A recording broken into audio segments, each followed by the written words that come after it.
જય મામાદેવ બધાઈને, કેમ છો? મજામાં? અમે આવી ગયા છે નવાપરામાં બાબુ બાપુના આશ્રમે.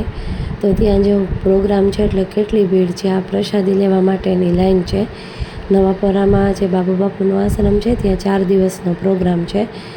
તો કેટલું પબ્લિક છે કે વાત જવા દો. એકદમ ભીડ છે પણ વ્યવસ્થા બહુ સરસ છે. વ્યવસ્થિત બધા લાઈનમાં ઊભા છે એટલે લાઈનમાં અંદર જાય એટલે ખોટા ઘસ્યા ન થાય. ડેકોરેશન એકદમ સરસ કરેલું છે. આ જો સરસ મજાનો બાપુના આશ્રમનો ગેટ છે. આ બાજુ બાબુ બાપુનો ફોટો લગાડેલો છે. અહીંયા ગેટ છે ને આ બાજુથી અત્યારે ત્યાં જે બાપુ છે એનો ફોટો છે. હવે ધીમે ધીમે અમે ગેટ પાસે આવી ગયા છો. આ ગેટની અંદરની ભીડ છે.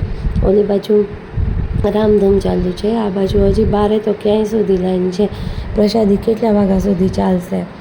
હવે અત્યારે જો અહીંયા કેટલું મસ્ત આમ ડેકોરેશન એવું સરસ છે કે આપણે એમ થાય કે કોઈ મોટા ફંક્શનમાં પ્રસંગમાં આવ્યો હોય ને એવું લાગે.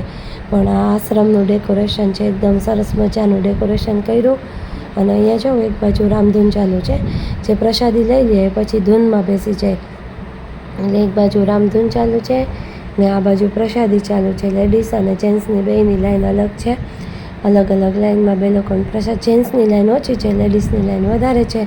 તો અમે લોકોએ ક્યારના જો હર્ષિત થાકી ગયો નીચે બેસી ગયો તો અમે જો લાઈનમાં ઊભા. હવે ઊભો થઈને આવ્યો. મમ્મી હું તો થાકી ગયો, મારા તો પગ દુખી ગયા. પણ મેં કીધું બેટા એ તો હાયલા રાખે.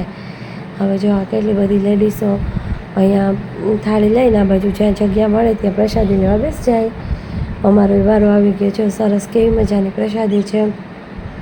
અમે થાળીમાં લઈ લીધું. ભૂખ લાગી હતી ફટાફટ હાલો ભાઈ હવે ખાવા માંડ્યો, પ્રસાદી લેવા માંડીએ.